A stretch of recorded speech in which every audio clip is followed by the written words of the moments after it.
Simon has written a fascinating book called Finding the Gaps, which talks about lessons from the cricket world which can be applied to any field of activity.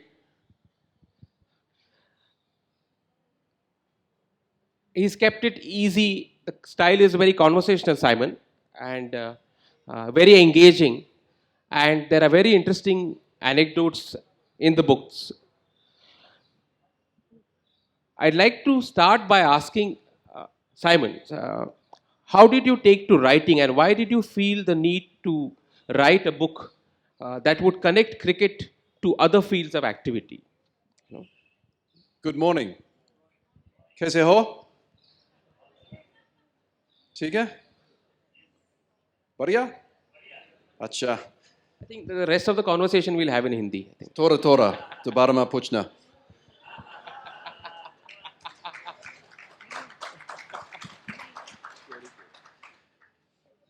It's a very good question. Why did I write the book? I enjoy sharing. I enjoy passing on information.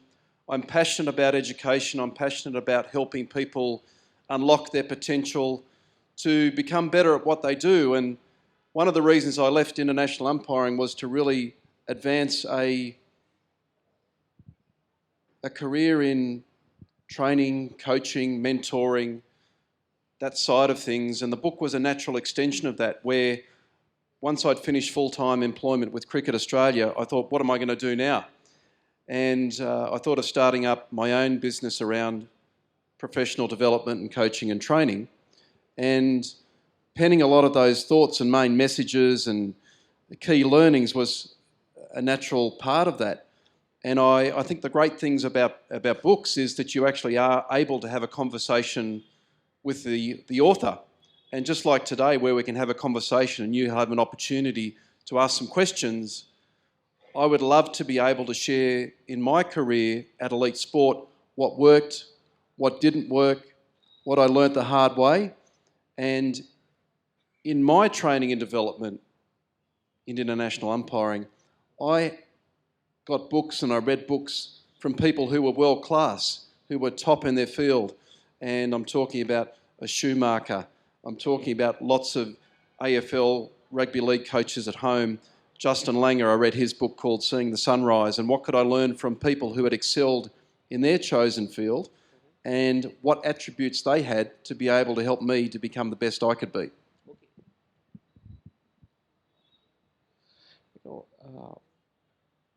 One of the most fascinating things in Simon's book is a mention of how he dealt with all the noise in IPL games. He says that, of course, it's impossible for us when we are watching the game as spectators in the stadium to hear anything at all because of the music and all the sound and all that. So how does an umpire hear when a batsman nicks the ball, or how do you hear a snick, or do you not hear it at all? What happens? And how do you make a judgment? You do the best you can with what you have. It's a very different game of cricket at the elite level. One of the great things about IPL and international cricket is the amount of noise and spectator engagement. It really is a different, it's not cricket, it's something different. It's an entertainment package. You roll Bollywood and cricket into one and you have something called IPL. And it's a great celebration of sport. But to officiate an outside edge, an inside edge, an LBW becomes extremely difficult and challenging. But that's the nature of the job. So right through your career, it doesn't matter what you do. You might be a teacher, you might be a driver, you might be a restaurateur. Throughout your career, you make lots of mistakes and you get better at what you do. By that I mean you understand what it takes through process to get the results you're looking for. And there's something that you can't train, there's something that you can't teach, which is called instinct, which is called following your gut. And there's something in here called a gutometer that you build up through experience, that you just know when you look at something, you know whether it's right or whether it's wrong, or you get a feeling or a sixth sense from your experience about what it takes to make that right decision. Entrepreneurs tend to have it about investments. Okay. They see an opportunity and they know almost instantly whether it's a good opportunity or whether it's something that doesn't deserve their time. If you can imagine walking out and umpiring a game of cricket with your hands over your ears and trying to decide whether there's an outside edge, that's my world in IPL. And so you have to learn to know what to look for and to trust your eyes and not realise that there are some senses that you no longer have. And you have to adapt. And there's a chapter in my book about adaptability. You have to actually have a different strategy and adapt to the circumstances, the environment that you now live in. And that's the job. Simon, you were telling me about how when you were choosing umpires, he has been mentoring umpires, choosing umpires, selecting umpires. You would actually not take a look at the umpire's CV first. You know why? Why is that? Why did you do that? There might be people in the audience who are responsible for employing people. And there's definitely people in the audience who have applied for jobs and perhaps have been unsuccessful in applying for a job. Being an umpire selector, I see both sides of that. And for me, it's about looking at four things: your capabilities, your competencies, your character, and your chemistry. I call those the 4 Cs. And when you go for a job, the CV is very clear about your capabilities and competencies. What do you know? Where have you studied? What are your skills as an employee? That's the easy part. When you have someone sitting in front of you to decide whether to employ or not employ, or I'm selecting a cricket umpire, I look at the other 2 Cs. I look at the character and the chemistry. By character, I mean, what sort of person are you? What values do you have? Do you know right from wrong? And what sort of behaviours do you exhibit from a position of integrity? And then the chemistry. Are you a team player? What do you bring to the team? How do you add value to the team? What's your one thing that you do better than anyone else in the team that makes the team stronger? Because unless you're adding value to the group environment, why should we pick you? What's unique about you? And so as an umpire selector, I really do focus on those things. And can you put a matrix around that? Can you really then look at the data and the stats and say, you know, you deserve to be an umpire at the international level because that's your score? No. So as a selector, as an employer, I look at those attributes first, and then I look at the capabilities and competencies and data last, and then try to decide, am I making the right decision about do I employ them, do I select them, yes or no? Alternatively, is the data wrong? Because sometimes the data is not always right.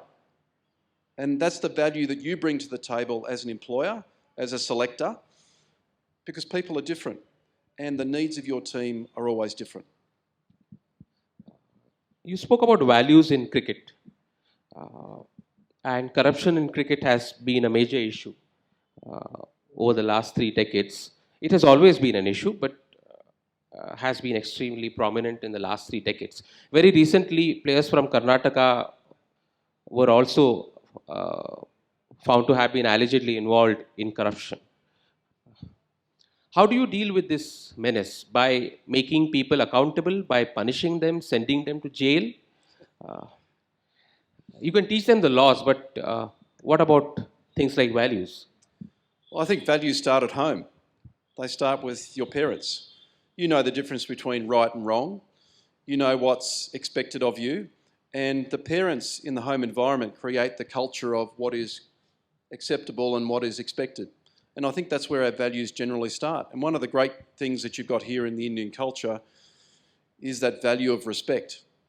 And in my world, in cricket, I talk about the value of respect for the game, respect for the role of the umpire, but also respect for our heritage and our history.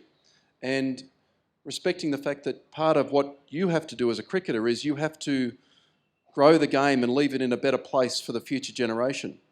And that means doing the right thing, and it means saying no to elements of corrupt activity. So in my world of education, coaching, training, development, I think we have a very important role to try to guide our young cricketers always and upskill them and constantly provide interventions and reminders about what is their role and their responsibility within the game. We need to bring the parents along with that journey. We need to bring the cricket coaches along with that journey.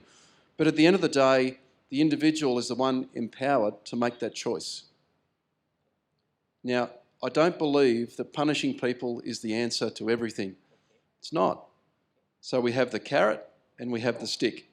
And simply using the stick to punish people when they do things that are wrong is not the answer. We need to educate, we need to prepare them, we need to guide, we need to support, we need to encourage, but we also need to highlight why it's important that they make the right choices, and we need to acknowledge and reward them when they do make the right choices. And in a country like India, you've produced some wonderful people in this space. Lucky enough yesterday to talk to Rahul Dravid close by at the NCA. He's doing some fantastic work with your young and future generation of cricketers. Anil Kumble, another resident of Bangalore. Yeah. You know, you've got some wonderful leaders and cultural examples of doing the right thing, and I hope that they continue to offer their experience in this space. So what was your conversation with Rahul Dravid all about yesterday? Tell us a little bit about that. Well, Rahul's got a very interesting role with the BCCI. He's worked very closely with the under-19 and pathway cricketers. And look, we just had a conversation around what are the opportunities in this area of training and development, and where is he going with that, and how can we add value, what can we do differently, what can we learn from experiences around the world, and how can we tackle those particular challenges. We're just having a conversation at the moment, so I'm not going to give too much away. We'll see how it goes. There's a related question I wanted to ask you. You come from a place like New South Wales in Australia, which is known for its rich cricketing heritage and a very rich cricketing culture. Okay, and we've had rich local cricketing cultures in India. For instance, in Mumbai, in Bangalore, in parts of Kolkata, and other places. But we seem to have worked overtime to destroy these cultures. I don't know what's the case with New South Wales now, if the culture still exists. But how does one stop the destruction of a cricketing culture? Or to give it a positive spin, how does one foster and sustain such a culture? You know? I'd certainly like to focus on the positive spin. In my book, I've got a chapter called The C Word, which is all about culture, and it deals with those elements of values. One of my biggest attributes that I promote with cricket umpires is one of humility. That we owe the game everything and the game owes us nothing. And humility as a cricket umpire means that the players come first. Because it's a player's game. It's not about the umpires. People, you don't buy your tickets to go to Chinnaswamy Stadium to see the umpire out in the middle, do you? You go to see the players, you go to see the contest and to support your team. So I think humility is a tremendous value, and if we keep that front and centre all the time within our culture, that's really important. But then you move on to areas of how do we develop a culture of excellence? And we're talking about things of honesty. We need to be brutally honest with ourselves and with each other. And so when we fall short of the mark, we need to be having that courage to raise that with the individual concern and say, I'm not sure that's the way we want to behave. I'm not sure that's the best way forward. And Gary Kirsten was a classic example when I had some conversations with him about what was his culture like within the Indian cricket team. And I talk about in my book, you know, two fascinating questions that Gary would ask his Indian team every day. Are we doing things the right way?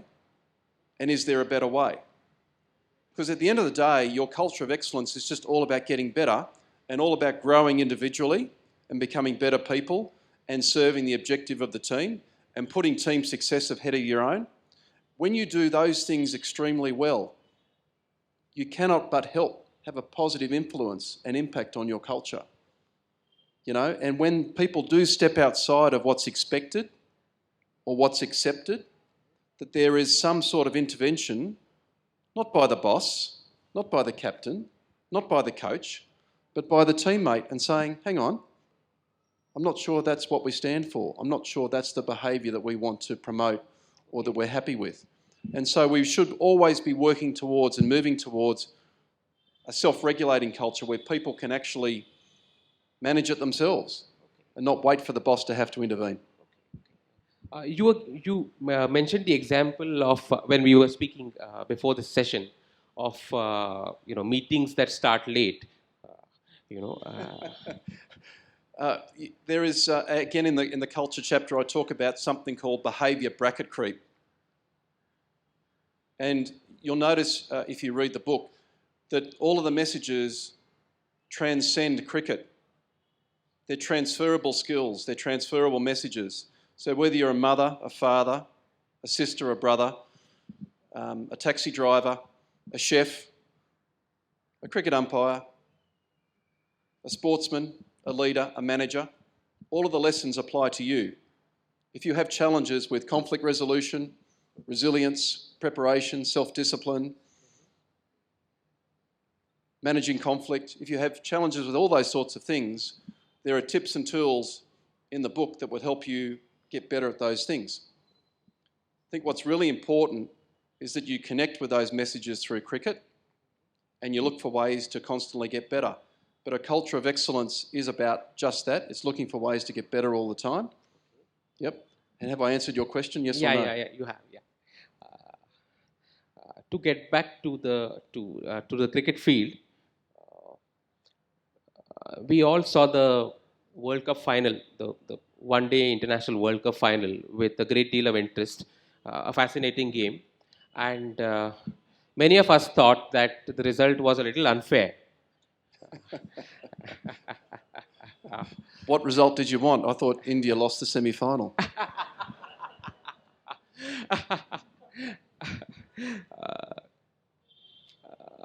I was talking about the result of the global game, as we know it. Sometimes we do think beyond Indian cricket. Do you think the result was fair? And after the result had been announced, I know it's not in the laws to change the result, but the ICC has changed one result at least of a test match in the past, if I'm not mistaken. So could it have been changed to probably ensure that the trophy was shared by the two teams? I think what's unfair in that Cricket World Cup final is to take one ball out of 600 plus the super over and say that was the difference. I think it's unfair on the contest and the sport to say that there was one decision that was going to affect the result. That's unfair. That's unfair. There were so many other things that happened in that game that you could say had an impact on the result. And what's really unique about every game is that every ball's important. Every decision is important. And what we saw on that day was just a great advertisement of the beauty of the game of cricket. We saw two teams tie the match twice, basically. Yeah. And every team in that competition started that competition knowing full well what the laws and the rules of the game were. And they all accepted those parameters before they started the competition. Mm-hmm. One thing I'm always fascinated about sport and about cricket, particularly at the elite level, is that people want consistency, but they don't want it all the time. They only want consistency when it suits them. And I think one of the great things about cricket umpiring is we don't make the rules, we don't make the laws, we just apply them. And it's for other people to judge that. And when the game is finished and the umpires are satisfied with the score is that that's the correct score, as per the laws of cricket, that's the result. Now, our game's not perfect. Our game is not perfect. It's full of variables. Is the ball perfectly round? No. Does the pitch have variable bounce? Yes. Do we have the same umpire doing both ends? No. Does the weather change like it did last night with all that rain we had? Of course it does. Our game is full of variables and nuances, and that's what makes it special. And I think that was just a marvellous game of cricket and a great advertisement for the sport. And just to finish off on that topic, if I can, how wonderful the New Zealand team handled defeat, how gracious they were in defeat. Kane Williamson and his team handled themselves magnificently, and that's the integrity of leadership that I think we need to follow and adopt and apply more. But,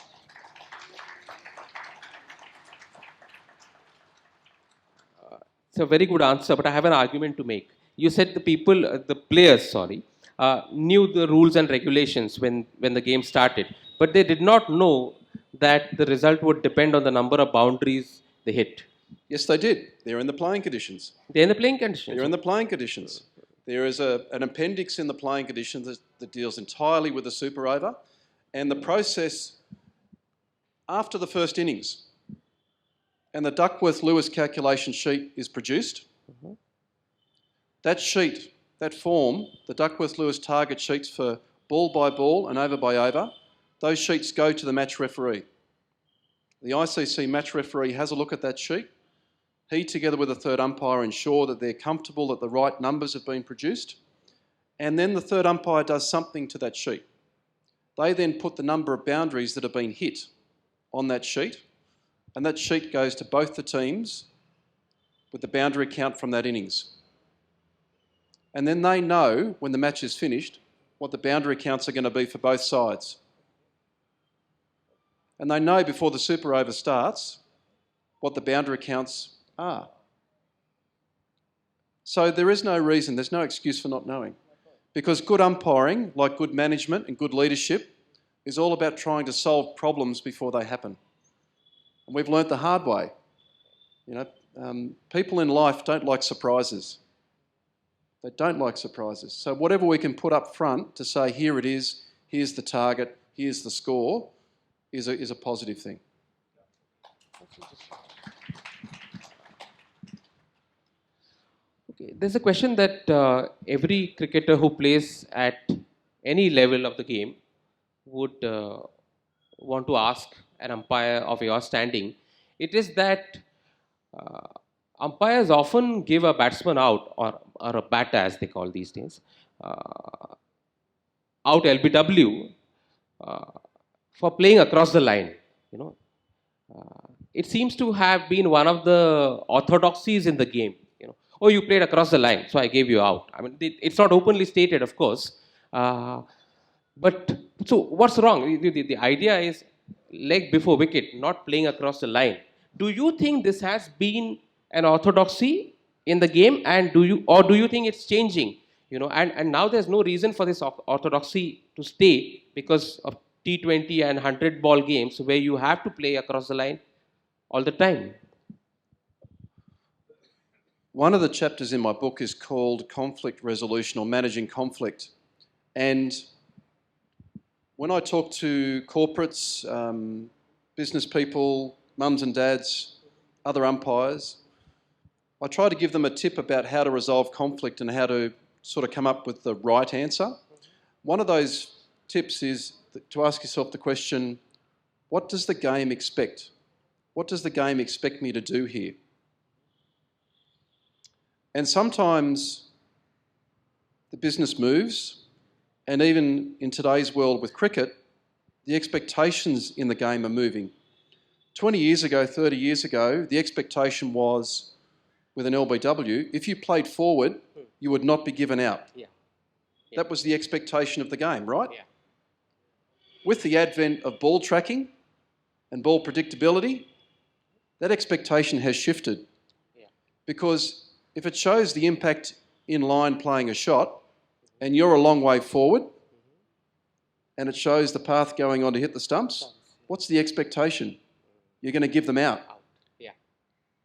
And early on in my career, when ball tracking came in, it became very difficult not to give a batsman out playing on the front foot if tracking was going to show the ball hitting the stumps. So the expectation today has moved.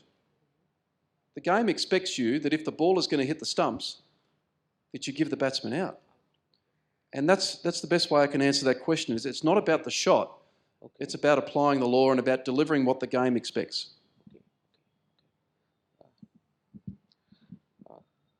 You mentioned the subject of technology, and we've had any number of changes, in technology over the past 10 years or so. Uh, are we making too many changes there, or to the point that it's now getting difficult to keep track of these changes, even for the players, for officials, for fans of the game? Yeah.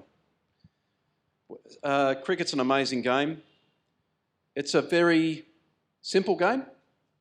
We do very well to complicate it sometimes, don't we? Very, very simple game, and we do very well to complicate it. I've got a book chapter called Adaptability, and part of our challenge is that we need to adapt with the times and technology, and that's got a different role to play. We've got a pink ball test match coming up, and the players and the umpires and the spectators and the broadcaster are going to have to adapt to the different coloured ball. And that was one of Rahul's questions yesterday was, can you remind me what the colour of the side screen is with a pink ball game? Does anyone know? Anyone know? White. It's going to be a white side screen. But they're going to have to adapt to that. So technology is something that you've got to embrace and make sure that we use technology in a way that supports what we do, not replaces it. And I think in every part of your life at the moment, everyone's got one of these, right? Yep. Everyone's got one of those? How much of that functionality do you really use? You only use what you need to. And sometimes we take a very simple product like a phone, we overcomplicate it, right? And does anyone carry a camera anymore? No, you carry this. This is your camera. And I think that's how we embrace technology, because we use this now as basically just our camera. And if we embrace it in a positive way and in a constructive way, that's great. But this also becomes a huge distraction for me. When I see in this culture, and I go out to dinner with my Indian umpiring friends, and they bring this to dinner. Not just the umpires. But they bring that to dinner. And we go to dinner to enjoy a meal, to enjoy conversation, to enjoy each other's company. But within 5 minutes of sitting down, this becomes the focus. All of a sudden, we're using social media, or we're answering emails or checking emails. And I thought, hang on. That's not the use of technology. That's not what it's designed for. It's designed to actually help to be there when you need it, not replace normal social conventions of building relationships and communicating and human connections. And that's an example where we use technology, I think, for the wrong reasons. So let's keep it simple and use it what it's designed for.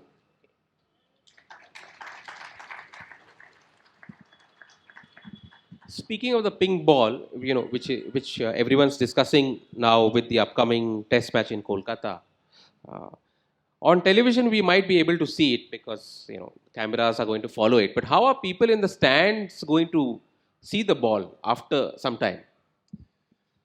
I think that's going to be somewhat of a wait and see. But what we do know from what's happened in places like Adelaide is that there will be times when you actually get to see the ball very clearly, because the contrast between the colour of the ball and the background is going to be quite good. But there are going to be times where that's going to be difficult. And if you're standing or sitting a long way away from the ball as it runs across the outfield, that may be difficult and that may be challenging. But if we go back to the reason why the pink ball is being trialled or used or being put in some venues, it's because that we are time poor and we can't all take time off work to go and see Test cricket. And if we can play some Test cricket in hours after work, if that means that more people get to see Test cricket, that's a good thing.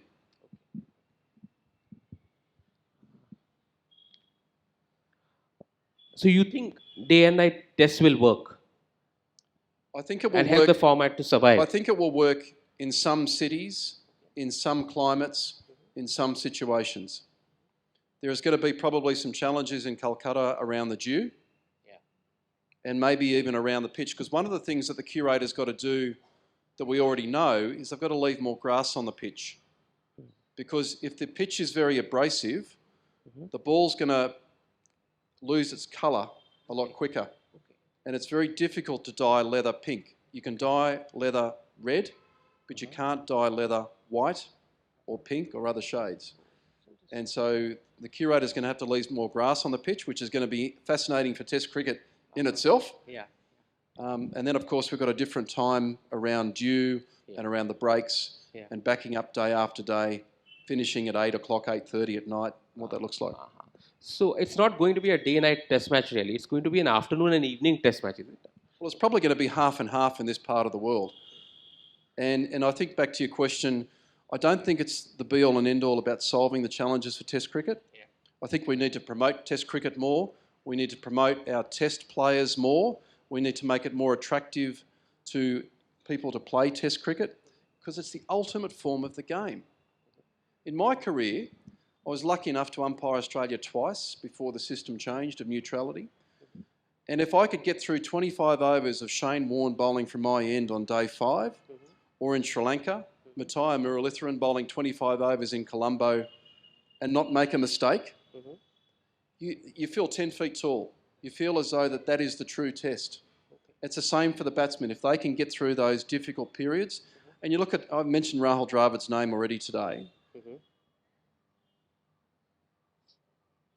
it's as much about challenging yourself to save a game sometimes as it is to win a game. And in my book, I talk about servant-based leadership, and I use Mark Taylor's example. And one of the things I really admired about Mark Taylor as a captain was he was prepared to lose a game to win a game. He always put the success of his team ahead of his own individual score.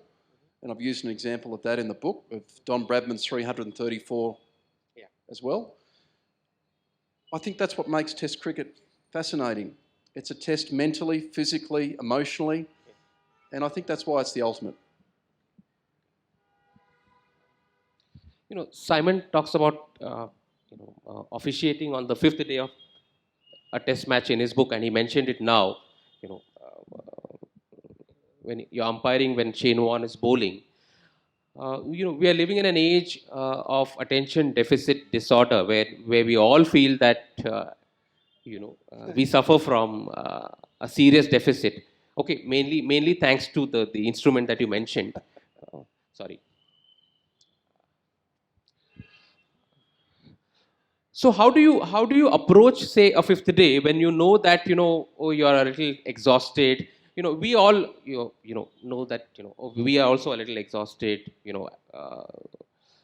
And when you make a mistake, and you are in a profession like mine that you often noticed when you make a mistake. Like you mentioned, wicket keepers as well.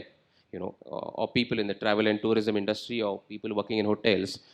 They are noticed when they make mistakes, not otherwise. How do you deal with such situations that you're under scrutiny all the time, and there's little praise but a lot of criticism when things go wrong? This is why in my book I talk about the foundation skills. I talk about the stuff that are the building blocks of high performance. Keeping things simple, managing yourself with self-discipline, building strong routines, having a high self-awareness of your skills and weaknesses, being able to cope with pressure. And pressure's a funny topic because pressure only exists when you care what other people think. Or pressure only exists when you actually care what you think to the point where you create an expectation of perfectionism and you find it very difficult to live up to that. So they are the building blocks of what you choose to do. And in my world of cricket umpiring, I've got to just focus on the ball in front of me. I've got to stay in the here and now. Right now, I'm in Bangalore. I'm talking to a group of people. I'm answering a question. I shouldn't be worried about what's beeping on my phone. I shouldn't be worried about what I'm going to have for dinner. I shouldn't be worried about what the audience might be thinking of my answer. I should be trying to give the best response that I can. And so if we do all those foundation things very well and we get the process right, chances are we'll get the decision right and we'll make the right call. When we start to worry about what the people in the stands are thinking, when we start to worry about what the three experts in the commentary position are saying about me, Okay. when we start to fill our head with a lot of other noise, Yeah. the game becomes more complicated. Keep it really simple. Watch the ball. Make your decision. What happened in front of you? And that's why the best in the world have the really strong routines to ignore the distractions Okay. and to focus on the right thing at the right time. Okay. We must focus on the right thing at the right time. Okay. Okay. One last question before we take questions from all of you. Uh, how was it to uh, umpire a game between India and Pakistan? Again, you talk about pressure. That semi-final in Mohali, 2011. Yeah. I talk about that in the book about coping with pressure. Yeah. Just another game of cricket, really, wasn't it? Wasn't that important? Was anyone there to see it? I think there was a couple of prime ministers. I think the airport was full. I think all the private jets took up all this excess space on the runways and parking spots. I think there was the odd bit of TV coverage about the game leading up to it. I think there might have been a couple of newspaper articles that were being written. And I think the winner actually went through to the final of the Cricket World Cup. What do? I focused on my game. I didn't turn on the TV when I got to the hotel. I read no newspapers. I didn't talk to anyone else outside of my room. I just tried to focus on what I had to do, which was to deliver the best umpiring performance I could and keep it really, really focused on what was my role. And if I could add value to the spectacle by getting my decisions right with my partner Ian Gould, and how could we focus on team success and just, deliver third team success, then people were going to talk about the cricket match. And that's where we pretty much tried to keep it. So I really encourage you to read that story in my book about India, Pakistan. And the players, to be honest, the players are fantastic. They're used to that pressure, just like we are. We get used to it. And we learn and develop strategies not to be influenced by it. And there's some really good messages to be able to focus on the right things at the right time. Can we take some questions, please?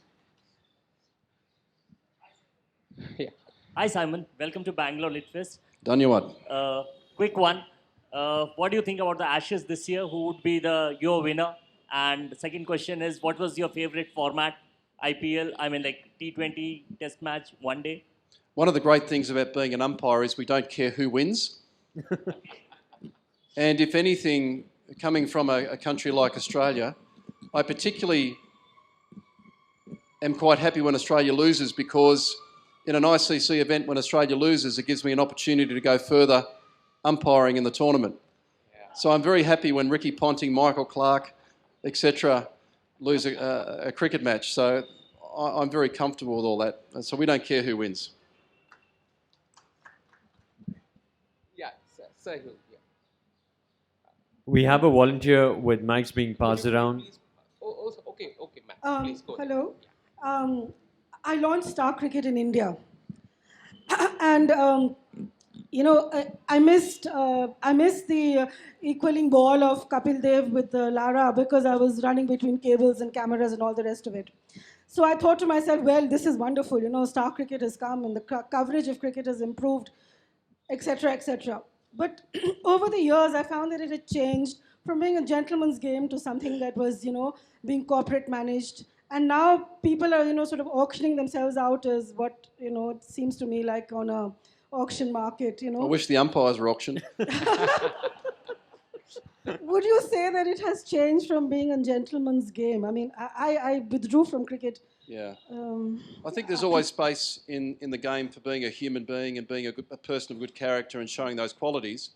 But I think you're right about the commercialism sort of moving on and taking that international game to a different level. I agree with you that there are those commercial considerations. Absolutely. Yeah. What about betting? What about it? I mean, no, I'll tell you something. When cricket was not so accessible to people, I mean, it's a very strange thing to say. But, when it wasn't so accessible to people, even betting was not so accessibly easy, So that is also one of the drawbacks of being able to make this cricket available in people's mobile phones, in aeroplanes, and all the rest of it. I mean, should not some thought be given to it? We always need to protect the integrity of the contest. We always need to have people play who are honest and just trying to do their best, and we should never see people perform in a way that compromises the integrity of the honesty of that performance. So that's where I'll leave that one. Thank you. Yeah. Next question. So, because you have been umpiring for so long, I am talking about sledging in cricket, and you are from Australia. So, What do you mean by that? I mean, we hear much more about Australian sledging than any other country. Anyway, notwithstanding that, I mean, what I would like to ask is how much that sledging has an emotional influence on the umpiring, because there's so much of aggressive shouting, Well, remember I was talking about it's a test of character and Yep. it's a test of your abilities. And one of those tests coming through the pathway, and when I was doing first grade, I had people like Greg Matthews bowling from my end. I had people like John Dyson. I had people who were former test cricketers who were still playing in my pathway competitions. And in a way, you have to get through those challenges. You have to get through those moments. You have to deal with those issues. Because if you don't deal with them in a way that's managing the issue and maintaining standards of behaviour, then you won't progress, you won't go forward. And I think it's important for people to be themselves as well, and we don't want to take the characters out of the game. We love to see the human emotion within cricket. You know, there is room for being a gentleman's game. There is room for emotion. There is room for, you know, the human element. And we need to have that. And we don't want to desensitise the game too much, but then we also have what we call behavioural standards. And so we don't want to see sledging get personal or crossing the line of decency. And when it does, and bad words are picked up on TV, that's when you'll see the umpires step in. But I think there's a danger in blowing this sledging out of proportion to the point where we want to just not have players say anything. I don't think so. I think what happens on the field should probably stay on the field. And unfortunately, with the age of stump microphone and these 30-odd cameras that are matched, sometimes that's not the case. But it's pretty good. I think we're pretty good. We have room for just one more question. This is the final question. Right. Good morning, Simon. I have a question similar on these similar lines. We understand you've seen sledging as a player as well as an umpire. How do you handle it? That you've answered, and how does it translate today in the real world where social media is there? You know, people are getting at each other's throats just for a comment on Instagram, probably. How would you, from your book, you know, you're looking at translating everything that is in cricket Yep. into handling things in the world? You manage the person and you manage the issue. And the issue is, was what they said unacceptable, yes or no? If the answer is yes, it's unacceptable to you and it's not what the game expects, then you have to manage that, and we've got a process to deal with that. So you go through the process. And that could be anything like having a quiet word with a player at the time to the other end of the spectrum, laying a charge under the code of conduct. Then it's about managing the person. And I offer some tips in the book about how do we deal with the individual. And language and humour and personality styles differ. But you could say to the player, you're a father, would you be happy for your son or daughter to hear that? Or there's a match referee just sitting up there waiting to take 50% of your match fee. Would you like to keep going? So I would try to put the pressure back on the player and let the decision about their standard of behaviour try to stay with them.